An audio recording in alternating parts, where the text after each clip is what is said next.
జిల్లా అధికారులు విచారణ చేస్తారు. జిల్లా రిజిస్టర్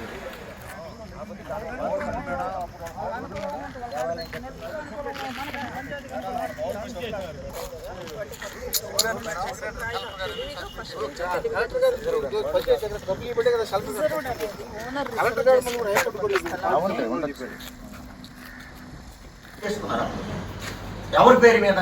వాళ్ళ భార్య పేరు మీద, మద్దల పేరు మీద, బామ్మర్ది పేరు మీద, వాళ్ళ పేరు మీద కొనడానికి చూస్తే అది కొనలాసుకోండి.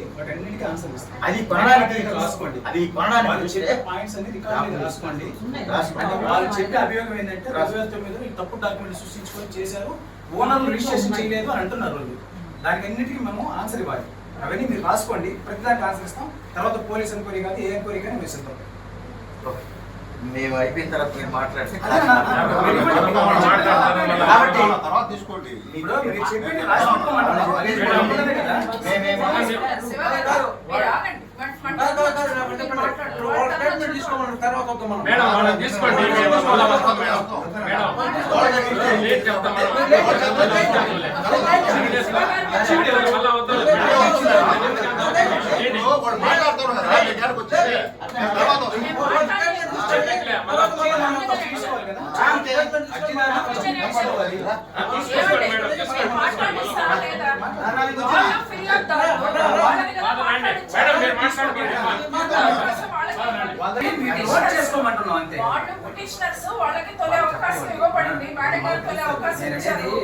వాళ్ళు చెప్పిన పాయింట్స్ నోట్ చేసుకోండి, జస్ట్ నోట్ చేసుకోండి.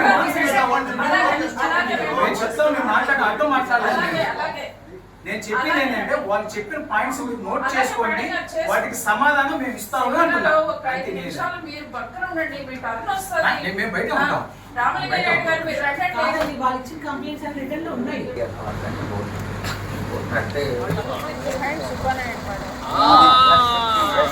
ఆయన పిలిపించండి. దీనికి కూడా ప్లాన్ చేస్తే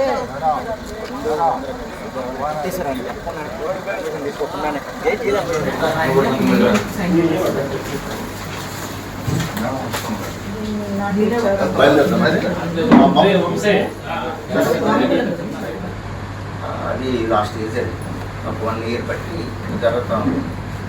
మళ్ళీ వీళ్ళు ఏం చేశారు, దాంట్లో ఒక 5 పార్టీకి రిజిస్ట్రేషన్ పెట్టారండి.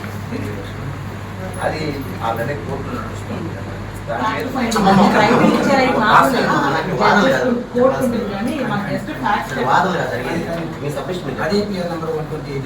సత్యనారాయణ ఎస్టేట్ ఇంకొక లేఅవుట్. ఒక నిమిషం అదే చెప్తాను. ఒకటే చెప్తారు, పిఆర్ నెంబర్ 128 కింద అప్రూవ్డ్ అయిందని చెప్పి ఈ మ్యాప్ పెట్టి స్మాల్ స్కేల్ మానిటరేషన్ చేస్తారు. ఈ పిఆర్ నెంబర్ 128 ఏం దాని చూస్తే ఇది ఒరిజినల్. మేము ఎన్నో కష్టాలు బట్టి తెప్పించాం. ఈ పిఆర్ నెంబర్ 128 వచ్చి వేరే లేఅవుట్, ఎమ్మెల్యే గారి నుంచి ఒక లెటర్ ఫార్వర్డ్ అయిందండి ఆఫీస్కి. కాబట్టి ఇది public and Satyanarayana traders layout owners ఉంటారు కదా, వాళ్ళు 286.6 అంకణంలో పబ్లిక్ ప్లేస్ కోసం రిజర్వ్ చేశారు. బట్ అది దాని మీద రిజిస్ట్రేషన్ జరుగుతున్నాయని అలిగేషన్స్ మీద రిప్రజెంటేషన్ ఇచ్చారు. దాని మీద డిఐజీ గారు నన్ను ఎంక్వైరీ ఆఫీసర్గా పెట్టారు. సో విచారణ కోసం ఇక్కడికి వచ్చాము పొదలకూరు ఆఫీస్కి. ప్రస్తుతం ఇప్పుడు అందరికీ ఎవరైతే పిటిషనర్గా ఇచ్చారో వాళ్ళ దగ్గర నుంచి రికార్డెడ్ స్టేట్మెంట్స్ తీసుకున్నాము. తర్వాత రెస్పాండెంట్స్ ఉంటారు కదా, వాళ్ళ దగ్గర నుంచి recorded statements and Panchayat secretary గారి దగ్గర నుంచి కూడా డిపాజిషన్స్ అవన్నీ తీసుకున్నాము. తీసుకొని ఫర్దర్గా ఎంక్వైరీ చేస్తామండి. సో అందుకే మొత్తం ఎవిడెన్సెస్ అన్ని చూసి డాక్యుమెంటరీ ఎవిడెన్స్ అన్ని మొత్తం రికార్డెడ్ స్టేట్మెంట్స్ అన్ని స్టడీ చేసి మా దగ్గర ఉన్న మెటీరియల్ అన్ని తీసుకొని నెక్స్ట్ యాక్షన్ ఏం తీసుకోవాలో దాన్ని బట్టి మేము తీసుకుంటాం.